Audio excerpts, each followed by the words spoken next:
Bienvenidos a un episodio más de ANIA. Yo soy Francisco Mainou, fundador de este proyecto, donde queremos crear puentes entre América Latina y los países nórdicos a niveles estratégicos y de liderazgo. Hoy vamos a hablar de algo que está detrás de muchas decisiones fallidas, incluso en organizaciones exitosas. ¿Por qué líderes brillantes con experiencia y recursos y buenas intenciones siguen obteniendo resultados limitados o incluso contraproducentes? Para ello me complace presentar a nuestro socio estratégico Vida al Centro. En específico nos acompaña aquí con nosotros Vanessa Armendáriz, fundadora del centro, y también estará con nosotros más adelante Concepción Landa. Paco, muchas gracias por invitarnos. Muchas gracias a Concepción también, que está desde Francia y que en un momento la van a poder también escuchar. Algo que solemos entender como líder desde estos paradigmas del control es aquel que está impulsando, incluso empujando a que las cosas sucedan, a que las personas hagan lo que es la voluntad quizás de un solo individuo. Y normalmente los líderes o lo que entendemos por liderazgo es como una gran carga, no una gran responsabilidad para lograr resultados específicos en momentos muy también concretos. Y los líderes hoy que están desafiando esa forma de servir, porque al final el liderazgo es un servicio, lo que están haciendo distinto es, en lugar de abrazar este paradigma del control, del tener que lograr metas específicas, están haciendo pausa para poder entender su sistema, y entender el sistema implica escuchar a diferentes partes, observar, implica tener un ritmo distinto, y después de entender el sistema, estos líderes están comprometidos a generar las alianzas entre sectores que puedan lograr avanzar en proyectos hacia metas compartidas. Entonces esto también es algo que están haciendo líderes de forma distinta, y en esencia algo que es vital y que es un poco complejo de hablar, no es tan fácil de explicar, pero estos líderes están sosteniendo un paradigma que se aleja del control hacia un paradigma dinámico de la vida, donde sabemos que la incertidumbre es algo inherente, el cambio, a los sistemas vivos.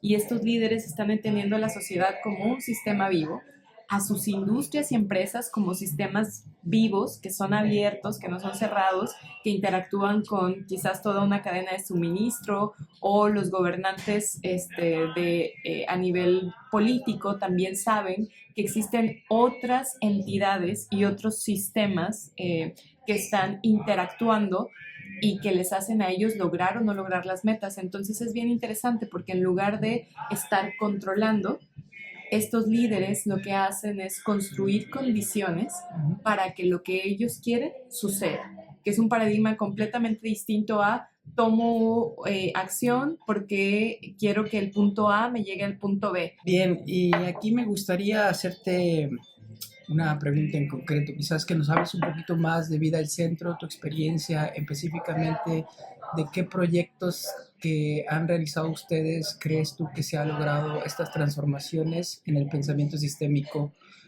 tal y como lo describes.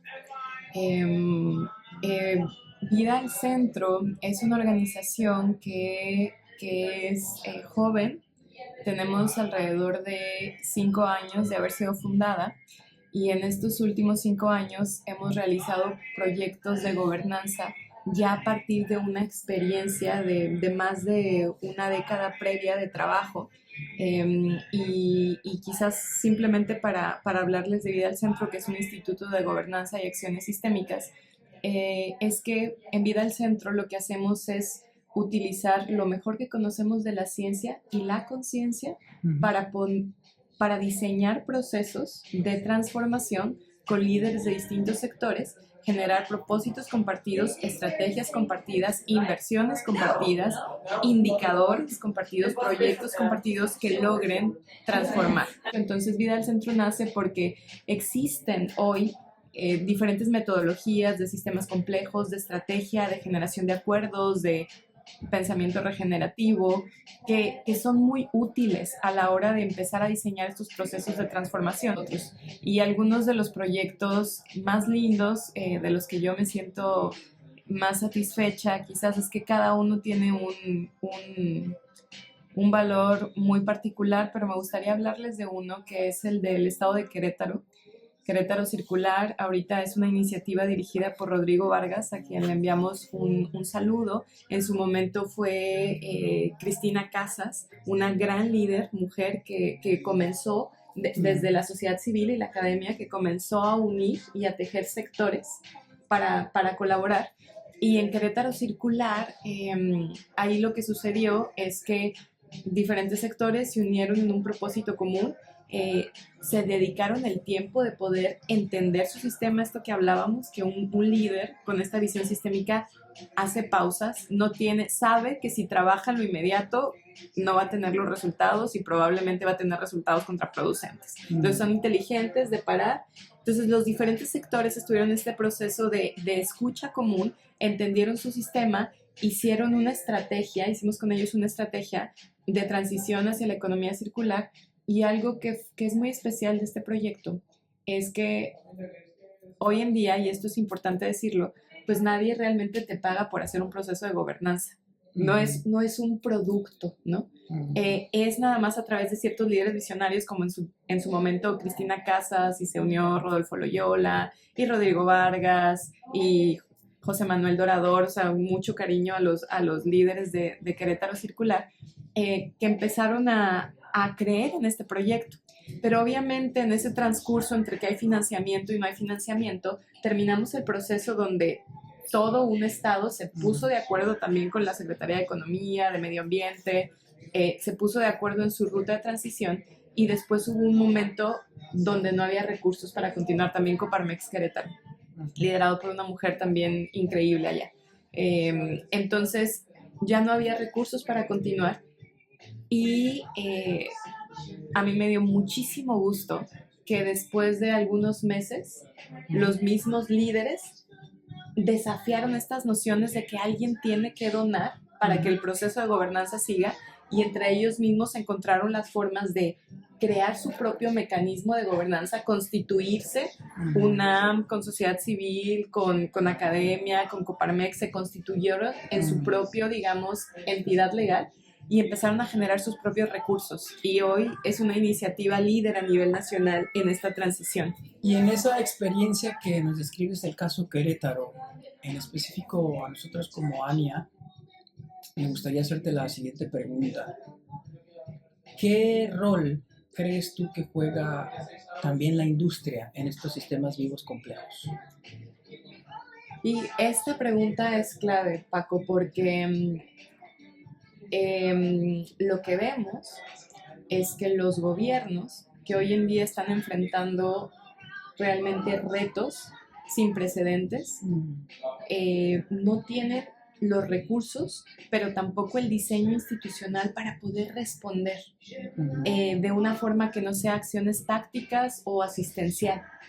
Trabajar causas de raíz es muy complejo, a menos de que, y hay algunos ejemplos de gobiernos con los que hemos trabajado, como el País Vasco, como en el municipio de Apodaca, liderado por César Garza y Elisa Estrada, la secretaria de las Mujeres, donde es difícil que los gobiernos puedan, si no tienen estas visiones, que son muy específicos los gobiernos que empiezan a tener estas visiones más sistémicas, más estratégicas.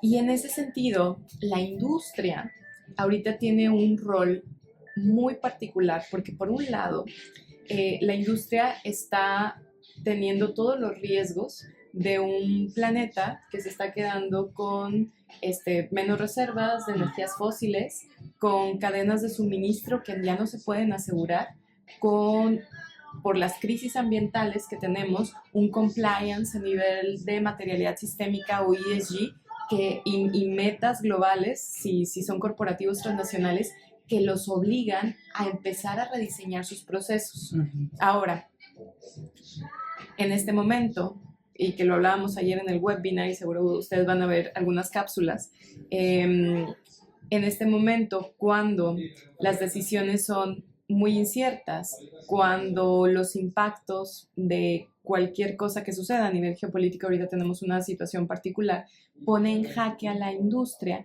Ya sabemos que la industria no puede simplemente cerrar sus fronteras porque depende de muchas, digamos, factores externos, y en ese sentido, que la industria se involucre con visiones más sistémicas es esencial para su propia resiliencia y sobrevivencia, y por las razones que ya mencionamos, tanto compliance de ESG, materialidad sistémica, cadenas de suministro, su resiliencia, pero también son sectores que, de poder entender dónde incidir en causas estratégicas, pueden hacer alianzas con sociedad civil, con gobiernos, y esto les reditúa a sus metas internas. Y un ejemplo que tenemos que es fascinante es justamente en el municipio de Apodaca.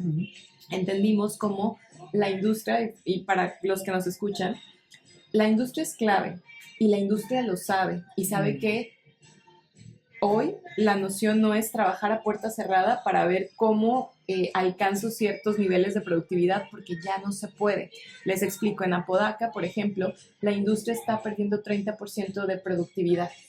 En una región que es el norte de México, donde el desarrollo industrial aparentemente está creciendo de una forma exponencial. ¿Por qué la industria está perdiendo el 30% de su productividad?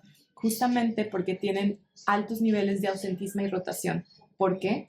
Porque hay una mala planeación urbana, que no fue de los gobiernos actuales, pero de hace décadas, porque hay una alta contaminación del aire y literalmente las personas se enferman, o hay una alta competitividad por trabajadores. Más o menos los vacantes están en un 20% de vacantes en una zona, una vez más, que está creciendo industrialmente. Entonces nos hablan de condiciones a nivel causal que están poniendo en jaque el desarrollo industrial, y en este sentido, cuando nos reunimos con ciertos líderes de la industria en Apodaca, no había que convencerlos. Ellos ya estaban pagando las consecuencias de una mala planeación urbana, de que sus trabajadores no lleguen, tener que invertir en servicios de salud mental, en servicios de salud general, en servicios de transporte.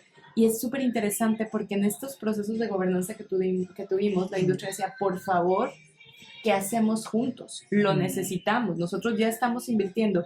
Y es un momento particular porque me parece que la industria es el único actor hoy que tiene sus recursos propios, pero que además necesita y tiene la capacidad y la libertad, digamos, de unirse con otros y plantear soluciones que le convengan a la industria y que le convengan a la sociedad en general, ¿no? De beneficio mutuo.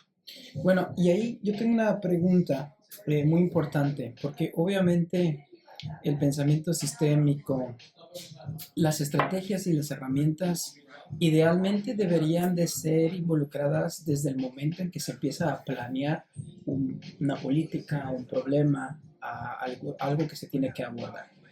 Pero en la práctica, los gobiernos lanzan convocatorias, lanzan proyectos, cuando ya existe una necesidad y no hubo esa planeación compleja que involucra trabajar con seres vivos. ¿Cómo puede un líder que está a punto de llevar o ejecutar un proyecto apalancarse del pensamiento sistémico de manera express? ¿Cómo logras realmente atraer a la industria y cómo mueves también al gobierno a manera de que se creen mecanismos de un win-win? Sí, esta precisamente es lo que sitúa al tema de gobernanza al centro. Pero una gobernanza que es otra generación de gobernanza, no es la gobernanza que entendemos como la gobernanza al interior de la industria o la gobernanza política. No estamos hablando de esa gobernanza, es una gobernanza sistémica. Es muy interesante lo que dices, porque hoy en día la única forma en la que se pueden tomar decisiones más ágiles es realmente mediante el diálogo de sectores, pero de líderes de sectores. Y es por eso que el liderazgo hoy o sea, para cualquier líder que nos esté escuchando a nivel industrial, a nivel público, a nivel de sociedad civil, que estos sectores hablen entre ellos y digan con honestidad cuáles son sus desafíos y se atrevan a pensar juntos en una mejor, digamos, en un mejor escenario para todos, es muy poderoso. Y me atrevería a decir, que es una de las formas más efectivas de hacer frente y de tomar decisiones de una manera más estratégica. Lo que hemos nosotros aprendido en este tipo de procesos es que una cosa es lo que vemos escrito en papers académicos, en libros, incluso en reportes gubernamentales, en planes de desarrollo, en reportes de sostenibilidad y de responsabilidad social en la industria. Una cosa es lo que hemos escrito, pero cuando vamos y hablamos con los líderes o ellos hablan entre ellos, nos enteramos exactamente de cómo funciona el sistema, exactamente qué tipo de riesgos, qué tipos de afectaciones están enfrentando y empezamos a ver una conversación inusual. ¿Qué es lo que quieren todos? ¿Qué es lo que quieren lograr? Porque esta pregunta de qué queremos lograr y qué queremos lograr juntos está completamente ausente de la conversación. Siempre es qué problema tengo, cómo lo resuelvo con los menos recursos posibles, y la verdad es que estamos en un momento de la historia donde ese paradigma ya no nos va a funcionar. Necesitamos realmente dejar de pensar en problemas y comenzar a elevar un poco nuestra visión y ver cómo resolvemos juntos. Entonces, sí se puede hoy en día. Y para concluir un par de cosas más, cómo tomar decisiones más ágiles. Una es escuchándonos, como ya lo dijimos. La segunda es desafiando las formas en las que creemos que los sectores escuchan. Hemos escuchado muchísimo de mesas de trabajo. Mesas de trabajo multisectorial, todos vamos y nos sentamos, es el método común. Y después de 20 talleres no pasa nada. Entonces es desafiar eso y empezar a probar con experiencias más ágiles. O sea, ¿qué pasaría si en 3 días o en 2 días nos vamos todos en conjunto a un retiro, días completos, y se genera confianza en los líderes y se genera realmente una profundización de qué estamos viviendo? Porque tampoco es muy sencillo ver un poco con lo que tú nos decías ayer. La tecnología está desafiando también lo que estamos viviendo y cómo entendemos la realidad. Entonces no es lo mismo pensar en lo que de aquí presupuestamos para un proceso de mesas de trabajo de 1 año y ya tuvimos 5 crisis, ¿no? No, nada de metas en común, siempre pensando en cómo resolver problemáticas. Entonces tenemos que desafiar la forma en la que estamos trabajando. Aquí te quiero hacer otra pregunta basada en proyectos de impacto que conozco a través de los años, que han sido casos de éxito. Hasta ahora hemos hablado del gobierno, de la industria, y cómo a veces pues se busca la manera de encontrar el recurso económico. Pero ¿cómo puedes también involucrar al capital humano social? Digamos que si estamos hablando de proyectos con un impacto social, pues un líder normalmente lo asociamos con el director de una empresa, con el presidente de un municipio. Pero también existen líderes que mueven personas y que no necesariamente tienen una asociación. ¿En qué parte de tu esquema ahora sí, de experiencia en viva, te acercas a la comunidad buscando también a estos líderes que pueden ayudarte a encontrar capital humano que trabaje y que crea en la transformación del ecosistema? Sí, esta pregunta es vital y parte de cómo entendemos los sistemas, ¿no?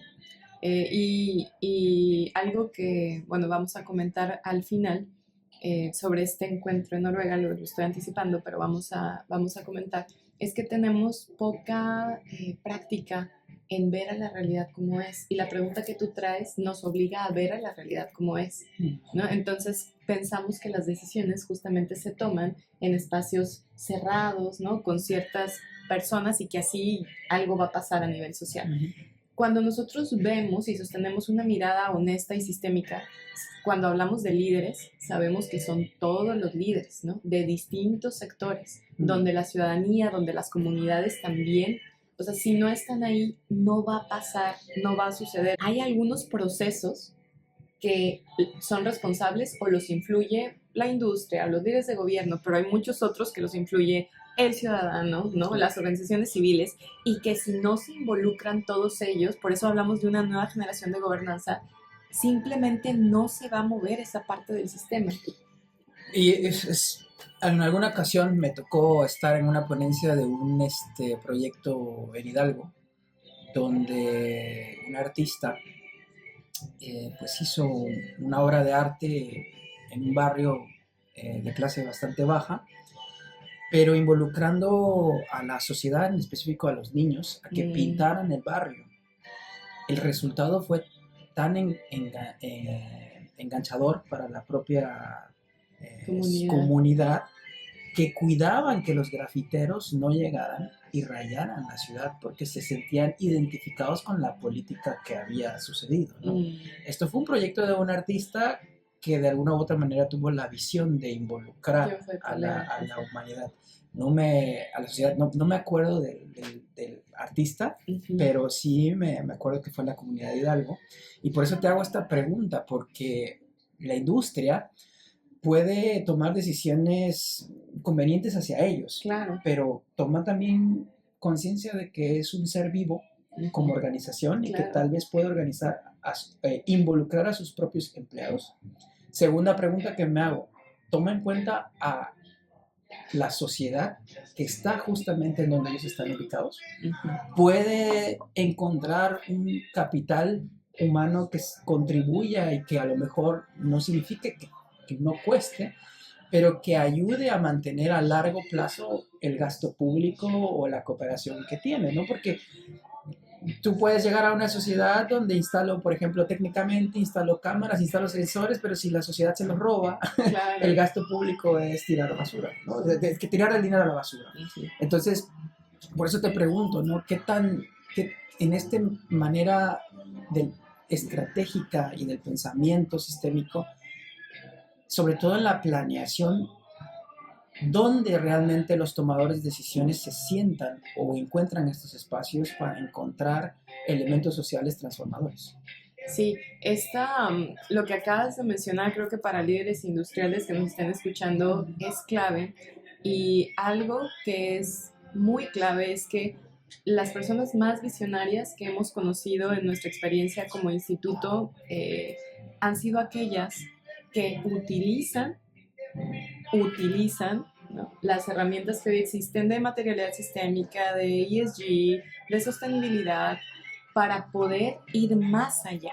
Es como, si tenemos ya en México está la ley de economía circular, que tiene muchos contenidos de economía solidaria, de sostenibilidad. Tenemos la Estrategia Nacional de Cambio Climático. Bueno, puedo hablar yo de lo que existe, por ejemplo, en México, pero ya teniendo estos instrumentos, aquellos líderes que son capaces de ir más allá, de utilizarlos para poder rediseñar con una escucha, son aquellos que han logrado transformaciones. Tenemos, por ejemplo, también conocemos y colaboramos con PetStar en su momento, que también mandamos un saludo a Carlos Mendieta, que es líder, y a Hernando Aguilera, que fue con Social Value, con quien pudimos hacer ese proyecto. Ahí podemos ver cómo hay industrias que, si se comprometen, tienen esta mirada, empiezan a co-crear con su equipo, pero también con todos los miembros o los agentes de su cadena de valor. Se logran transformaciones dignas de ser una empresa emblema de América Latina, ¿no? Como es PetStar. Y como un líder que tiene que pensar también en los resultados económicos y métricas de manera rápida, que pueda mostrar que su política tuvo efecto. En tu experiencia, estos líderes que han utilizado herramientas del pensamiento sistémico, ¿qué ha cambiado en ellos después de utilizarlas? La forma en la que se entiende la creación de valor, porque solemos pensar que valor es simplemente lo tradicional, es cuántos beneficiarios para la filantropía, cuántas personas fueron beneficiadas, o para el gobierno lo mismo, cuál fue el retorno en inversión, y se ignora, y que esto es algo también vital de la estrategia sistémica, del pensamiento sistémico, cómo sucede el cambio en los sistemas, o sea, trazablemente qué valores tengo que generar para llegar al resultado en rentabilidad, pero qué tal si a partir de entender mi sistema y esas interacciones, comienzo a comprender cómo logro otros resultados sociales, que de ponerles un valor monetario son mucho más caros que quizás el retorno en inversión, ¿no? O las personas beneficiarias.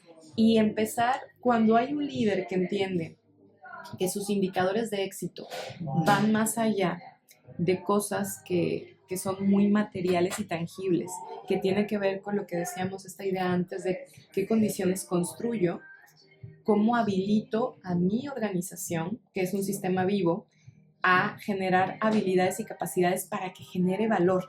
Y aquí es muy importante hablar del valor porque ahorita todo el mundo está hablando de valor y generación de valor. Pero estas herramientas de pensamiento sistémico y estrategia te permiten ponerle nombre y apellido a ese valor en el tiempo. Porque podemos hablar del valor como, bueno, alguien fue creativo en mi empresa y se generó valor. No, ponle nombre y apellido. O sea, para que alguien para alguien ser creativo en tu empresa, quizás lo que necesitaste es generar otro tipo de políticas para que los empleados de esa empresa, los colaboradores, puedan tener sus espacios de creatividad, para que puedan tomar decisiones. Quizás hay algunos fondos que pusiste para invertir en esa creatividad y entonces generaron una política muy buena colaborando con la comunidad. Entonces, estamos hablando de valor como algo abstracto y pensando que son como una vez más, o sea, si aplicamos al valor esta lógica de si hago A, voy a tener B, no nos va a servir. Es muy importante saber qué es lo que queremos lograr y qué condiciones van a construir el valor exacto que queremos. Y esto es algo también que podemos, a lo que podemos tener acceso en estrategia sistémica. Ahora, voy a profundizar un poquito más en la parte industrial que también nos interesa bastante en ANIA. En tu experiencia, ¿cuál es la apertura de estos líderes que han utilizado las herramientas de pensamiento sistémico en realmente querer ser transparentes en las estructuras que han cambiado o modificado, que les ha funcionado, a manera de que también pueda servir como aprendizaje para otros sectores? ¿Cómo ves hoy en día, o en concreto, déjame plantearte, crees tú que se necesita más espacios donde podamos difundir estos cambios estructurales que se han hecho y abiertamente? ¿Y qué impacto tendría si pudiéramos realmente ser abiertos? Es una pregunta muy bella la que acabas de hacer, porque, y también bastante autocrítica para todos nosotros, ¿no? Los que nos dedicamos a este tipo de trabajo. Yo distingo como un par de procesos de transformación que suceden en los líderes cuando pasan a través de estos procesos. Cuando un líder comienza a trabajar con y comenzamos a crear una iniciativa de gobernanza con pensamiento, estrategia sistémica, diseñando los procesos, pero por alguna razón no pudimos preparar las condiciones. Cuando digo pudimos, es con todos los sectores, no hubo, digamos, el suficiente empuje, algunos líderes no se comprometieron al 100% con el propósito, y solo se quedó en la generación de una estrategia sistémica, pero que no se anduvo el camino. Lo que sucede, y que también les quiero decir que como instituto hemos, a lo largo de más de 15 años, aprendido con qué organizaciones y qué líderes están ya listos para poder lanzar una iniciativa y cuáles no. Y digamos, diagnóstico o entendimiento que hacemos para saber si alguien está listo o no, tiene que ver con muchas cosas que van desde el paradigma, desde actitudes de colaboración, desde la capacidad de liderazgo que tienen, de convocatoria financiera. Entonces hacemos, digamos, un muy buen due diligence, porque cuando una organización no está lista, normalmente no da el paso. Y cuando no dan el paso y se quedan con una muy buena estrategia, son líderes que siguen sin compartir y que guardan la estrategia y los mapas y las herramientas, que hoy les digo es lo menos importante de un proceso de gobernanza, pero guardan como si fuera my precious, ¿no? Y soy dueño de esta información. Aquellos que construyeron esto de manera colaborativa se enamoran del proceso, ven todos los recursos disponibles para generar una visión conjunta, empujan para que esto suceda y hay unos casos de personas, no voy a mencionar nombres, quizás luego los tagueamos con algún mensaje en particular, pero que incluso han transformado su propósito de vida. O sea, hemos trabajado con algunos líderes que tienen mi admiración total, que han ido de la filantropía a lugares muy estratégicos de sostenibilidad en industrias transnacionales y están hoy creando procesos de transformación a nivel nacional, que han subido de puestos a organizaciones más grandes porque se dan cuenta de todo lo que está disponible si se hacen alianzas, pero con sentido, con una muy buena trazabilidad de cómo crear las transformaciones con las que están comprometidas. Bueno, y sabemos que ya tenemos también a nuestra segunda invitada, pero Sí. previo, antes de que pasemos con ella, me gustaría pues invitarlos a que naveguen a la página de nuestro evento de liderazgo sistémico que realizaremos aquí en Bergen, Noruega. Particularmente Concepción Landa, que ahora van a... muchos de ustedes seguro ya la conocen, porque ella la conocen en muchos lugares por cosas muy inspiradoras. Concepción, para mí, te agradezco Concepción estar en este espacio, es una aliada de sueños y una amante de la vida. Y los procesos de gobernanza que hemos realizado juntas los años más recientes han sido procesos de mucha nutrición y aprendizaje para nuestra práctica en Vida al Centro. Concepción ha sido una de las, bueno, quizás ella ya nos platicará más de su bagaje y su introducción, digamos, a este mundo de la complejidad, que es muy bella. Eso ha sido una de las mujeres pioneras digamos, en esta actividad social política de las mujeres, defensora de leyes de justicia social, que son como, digamos, los inicios del ESG, la sostenibilidad empresarial, secretaria de Cultura, diputada. Entonces, a partir de esta experiencia, lo que hemos trabajado como Vida al Centro en procesos de gobernanza se ha visto viabilizado, trabajado de una forma magistral, ¿no? Con este análisis político, porque no es nada fácil hacer este tipo de procesos. Entonces, sin duda alguna, Concepción. Gracias, Paco, Vanessa, de haberme invitado a participar en este podcast tan interesante. Creo que esto que estaban ustedes comentando de qué es lo que cambia sustancialmente en los líderes cuando empiezan a trabajar o empiezan a ver las oportunidades que la estrategia sistémica, la gobernanza sistémica nos da, es que ellos mismos cambian para siempre. Olvidan ver las cosas linealmente y empiezan a ver las cosas en correlaciones y relaciones entre las diferentes áreas de una situación que se está viviendo. Entonces empiezan a dejar de pensar linealmente para empezar a pensar complejamente, sistémicamente y cómo el que una mariposa mueva sus alas en un lugar nos va a afectar a todos a nivel planetario, vamos a decirlo. Entonces, creo que esto es fundamental porque estamos acostumbrados en el pensamiento occidental, sobre todo, a ver siempre todo a corto plazo y de una manera lineal causa-efecto, causa-efecto, causa-efecto, tengo este problema, entonces tengo que hacer esta solución. No nos ponemos a ver esta multicausalidad y estos multisefectos que mueven todo vamos a decirlo entre comillas, problemática a la que nos enfrentamos. Entonces, creo que eso es fundamental. Y lo digo también por experiencia personal, porque una vez que estamos trabajando de manera sistémica, pues la realidad se va transformando. Es, por ejemplo, les pongo un caso, cuando fui secretaria de Cultura del estado de Chihuahua, la principal política que adoptamos como política pública fue una política del libro y la lectura. Y dicen, a ver, y todos los artistas y y todos los aspectos culturales, qué pasó con ellos? Pues simplemente que precisamente por esta visión más sistémica, vimos que el mejorar la lectura en el estado de Chihuahua iba a transformar la industria porque iban a tener mejores empleados que supieran seguir instrucciones e incluso escribir correos y reportes. Íbamos a tener mucho mejor capacidad de reflexión, más comunicación, etcétera.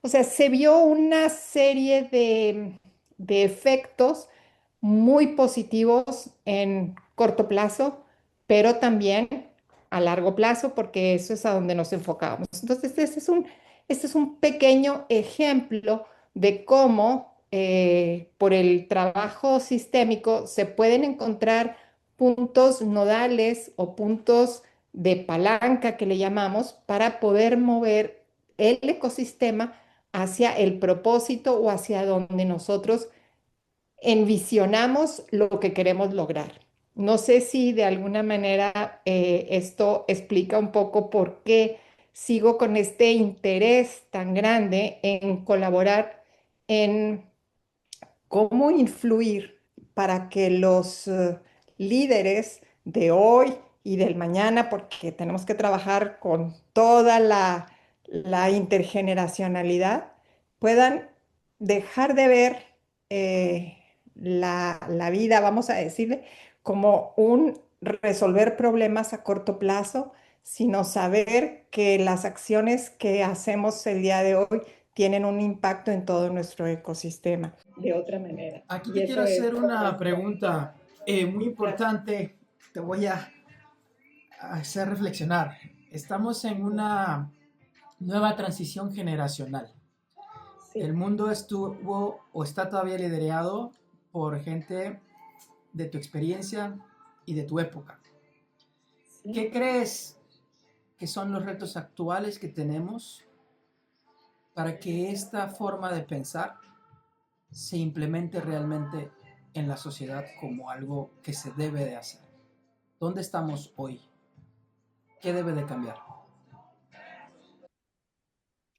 Es una pregunta muy difícil porque de alguna manera también creo que mi propia generación nos encargamos de tener personas más jóvenes que se convirtieron en conformistas, que se convirtieron en consumistas y que se convirtieron en personas que quieren una satisfacción inmediata. Entonces, desde ese punto de vista, creo que también nosotros los mayores, pero junto con todos estos jóvenes como ustedes que ven que no pueden seguir las cosas así, incluso yo lo veo con mis propias hijas y con muchas personas muy jóvenes que están verdaderamente muy impactados porque es fundamental hacer un giro, que ya no podemos seguir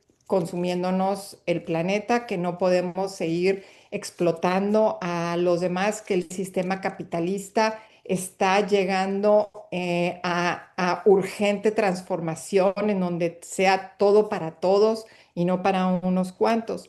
Entonces, pues es nuestra responsabilidad quienes estamos trabajando con estas herramientas de acercar en este mismo, por ejemplo, en el curso, en el encuentro que vamos a tener en noviembre, a gente de varias generaciones, en donde también se empiece a pasar la estafeta, pero a pasar la estafeta con responsabilidad y además con mucho amor, con este amor de la responsabilidad de que hice lo mejor que pude, a lo mejor no es lo mejor que pude haber, que se logró, pero te paso esta estafeta para que ahora tú la tomes y adquieras mi experiencia y con este bagaje que yo te estoy aportando lo puedas llevar más allá. Y es que es una pregunta muy importante, Concepción, porque cuando vemos a los líderes del mundo a nivel global, son personas mucho más mayores todavía que tú.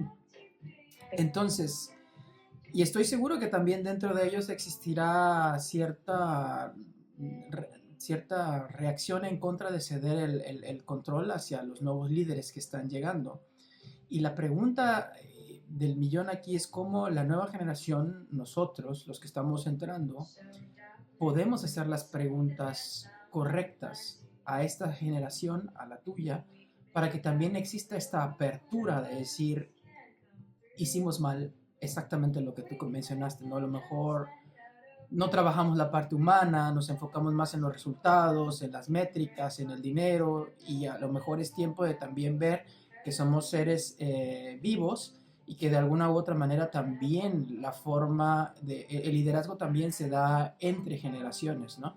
Entonces yo creo que es muy, muy relevante la reflexión que nos has podido dar. Y gracias. Creo que es fundamental y algo que no podemos comprárnoslo es esto de que es la rivalidad entre las generaciones o la crisis o el rompimiento entre generaciones, porque esto es también un discurso que se quiere, que quieren que nos lo compremos cuando todos tenemos enorme amor por nuestros hijos, por nuestros nietos, por lo que va a suceder en el mundo, sobre lo que vamos a heredar. Y en ese sentido, creo que también los jóvenes son sensibles cuando captan que lo que les queremos transmitir es esta experiencia, a veces dolorosa en muchos casos, pero también hay muchas cosas muy positivas, porque también las nuevas generaciones no serían quienes son si no fuera por las viejas generaciones. Entonces, cómo retomar toda esta riqueza que tenemos las viejas y las nuevas generaciones, las diferentes culturas con las que convivimos en todos los países ahora, vamos a decir, internacionalización de las comunicaciones, en donde en vez de pensar en separar y en discriminar, pensemos en cómo vamos aprovechando toda esta riqueza que tenemos. Y el pensamiento sistémico nos ayuda muchísimo a ver cómo esto que yo pienso que me va a impedir lograr algo en realidad es un punto que forma parte de un ciclo de retroalimentación que me va a dar movimiento y me va a dar potencia. O sea, una de las cosas más interesantes del pensamiento sistémico, cuando empiezas a trabajar ya con todas las variables y ves estos mapas, es la cantidad de posibilidades que se abren que ni siquiera te habías dado cuenta que existían.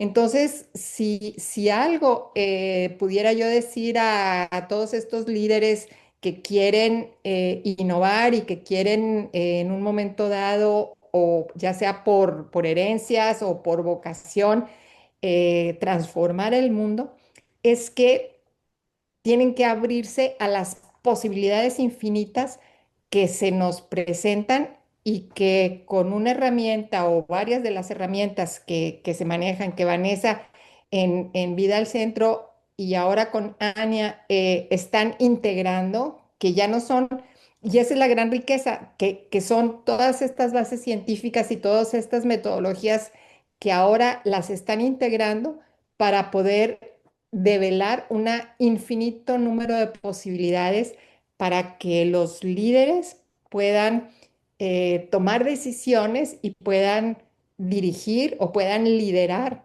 hacia una verdadera eh, calidad de vida para todos, todas, y los humanos y los no No, humanos yo coincido también. con la visión. A lo mejor, Vane, antes de cederte la palabra, para que nos puedas también dar tu opinión respecto a la pregunta. Eh, yo considero que primeramente uno tiene que aprender a experimentar en cabeza ajena, si uno se ahorra Sí. muchísimos malos ratos de esta manera, ¿no? Entonces a nivel generacional También tenemos que entender que parte de pensar sistemáticamente es pensar transgeneracional, ¿no? Es decir, qué propósito tuvo la generación que estuvo detrás de nosotros o que todavía está con nosotros y que la debemos de aprovechar. Reconciliarnos entre nosotros también como seres humanos, porque somos complejos como tal en la parte humana, pero como ingeniero de control, la forma en la que podemos predecir políticas de cambio o todos estos algoritmos de inteligencia artificial es precisamente mirando hacia atrás. Qué es lo que alimentó el sistema para entender dónde estoy, pero irlo constantemente retroalimentando con lo que estoy creando al día de mañana, ¿no? Entonces, por esto yo creo que espacios como ANIA, interdisciplinariamente trabajando con Vida al Centro, con las experiencias de ustedes en consultoría de proyectos humanos, sociales, ¿no? Con gente también experta en consultoría técnica, y también yo creo que hasta la parte espiritual no la debemos de dejar al lado, ¿no? Van a ser la única forma en la que seremos distintos a las máquinas. Sí. Sí, de acuerdo, y quizás dos comentarios. Uno es que sobre esta dimensión espiritual de la que tú hablas, desde Vida al Centro sabemos que la integración en estos procesos es de herramientas científicas, y cuando decimos lo mejor de la ciencia y la conciencia, es que sí activamente, como parte del proceso, apelamos a esas nociones éticas y a esa visión del humano que es mucho más profunda y espiritual que simplemente, digamos, muchas de las etiquetas que nos han puesto el último siglo de qué somos y para qué es la vida, ¿no? Y si nacemos, crecemos, nos reproducimos y morimos y trabajamos y ya, o para qué es, ¿no? Nuestra vida. Hay una frase de Mary Oliver, esta poeta, que dice, y se la dedicamos a los líderes jóvenes y mayores que nos están escuchando y a los niños. Ojalá que los niños también puedan tener la posibilidad de responder esta pregunta, que es: ¿qué piensas hacer con esta hermosa, única y salvaje vida que tienes? ¿Qué piensas hacer? Es una frase preciosa. Luego también les ponemos por ahí el correo, el poema. Y algo que quisiera decirles, no pensaba que la conversación se iba a ir a esa parte, me parece muy, muy inspiradora, ojalá que resuene, algo que aprendimos justamente con diferentes personas del País Vasco, ciudadanos, jóvenes, niños, políticos, expertos en ética, teólogos, psicólogos sociales, cooperativistas, empresarios, o sea, gente con la que trabajamos, que seguimos en este proceso, con la Saiguru, Nerea Melgoza y Chema Osquerra. Algo que aprendimos es que hay que retomar un tiempo compartido, que a veces lo que está viviendo la generación mayor, justamente por la ausencia de la tecnología, viven un tiempo que es más lento. Y los jóvenes, con esta inmediatez, y las generaciones más, digamos, y con esto que creo que mencionaban ambos, tu Concepción y tu Paco, de cómo había esta inmediatez sin esfuerzo y una noción del tiempo distinto y de visión de la realidad completamente distinta. Entonces, la importancia de la generación de este sentido de tiempo compartido, más allá del pasado, del futuro, o sea, cuál es nuestro tiempo compartido, qué significa compartir la vida, es algo que es fundamental, y que en cuestiones de liderazgo me inspira mucho que esta conversación haya ido para allá. Nada más finalizando, que lo que hoy es Vida al Centro y esta experiencia que podemos poner al servicio ha sido solamente porque hubo mentores que tienen todo nuestro respeto, admiración y cariño, que ya les mencionamos, que trabajaron por décadas y ellos mismos tuvieron mentores, ¿no? Buckminster Fuller fue el mentor de Michael Benelli, y ellos mismos recibieron estos ríos, ¿no?, de abundancia, de conocimiento, de cariño, de alguien que creía en ellos y que ellos también se comprometieron con este propósito común, ¿no? Entonces, esta alianza entre generaciones es vital, y creo que lo que dijiste, Concepción, y tú también, Paco, que este encuentro quizás es algo que tenemos que pensar, ¿no? En nuestro filtro y registro. Sí, para mí, voy a hacer un caso muy general hacia mi persona. Yo creo que yo no sufro de ideas y de pensamientos, ¿sí? Pero lo más importante para mí es siempre recordar o alinear mi pensamiento con mi propósito interno, ¿no? Es decir, cuando yo noto que estoy perdido, me doy cuenta que sigo o productividad o capital como retroalimentación o como mi medallita que estoy ganando algo, ¿no? Pero eso me saca de la parte que me completa como ser humano, que es la parte también espiritual, es decir, qué propósito y qué legado estoy entregando yo también, ¿no? Sobre todo ya como padre de dos hijas. Entonces, escuchar, hacerle esta pregunta a Concepción es también clave porque ella ya tiene nietos y voy yo también para allá, ¿no? Entonces es súper importantísimo que en este momento donde yo tengo el control todavía de, por así decirlo, si yo creo que tengo el control, hacerse estas preguntas son súper importantes para decir que lo que haga, pues también sea transformador a nivel de generaciones, ¿no? Y que me gustó mucho una frase con la que empezó Concepción, las mariposas, las alas de las mariposas. Bueno, las mariposas van desde Canadá hasta México y crean ecosistemas lindos, ¿no? Entonces, si yo puedo hacer un soplido que traspase generaciones, pues de alguna u otra manera, aunque yo no lo vea, he aprendido o trabajo mucho a lo mejor en no querer ser recordado, sino decir, mi propósito de vida fue decir, señores, necesitamos un espacio como Ania y un espacio como el de Vida al Centro que estamos creando para activar a otros que vienen, que quizás completarán el trabajo, ¿no? Y nuestra misión aquí es, tenemos que empezar a pensar diferente. Y bueno, con eso me gustaría cerrar el capítulo de hoy, si no creo que nos podemos tirar otras 2 horas hablando, y darle las gracias a Concepción Landa por abrirse, compartirnos su experiencia, y a Vanessa, porque yo creo que más allá de la parte técnica indiscutible que ustedes dos manejan en los temas de gobernanza y pensamiento sistémico, para nosotros también era importante ver que tenemos 2 seres humanos de gran calidad, que son nuestros aliados, como Vida al Centro en ANIA, ¿no? Y que es fundamental para nosotros seguir trabajando con gente que busca esta transformación. Gracias, Paco. Es un placer igualmente, o sea, lo mismo pensamos y confiamos y esta colaboración México y Noruega va para, y bueno, Latinoamérica. Exacto. Ania es hispana, ¿no? O sea, nuestra visión es trabajando como un solo cuerpo. Exacto. Concepción, ¿nos despides? Pues muchas gracias, pues todo mi cariño. Es muy importante el trabajo que estamos haciendo y como dice Paco, al menos nos toca estar aquí ahora y es esto lo que estamos haciendo porque queremos también que nuestro legado pues sea con una visión de amor a la vida. Muchísimas gracias y nos vemos en nuestro siguiente episodio del podcast de Ania.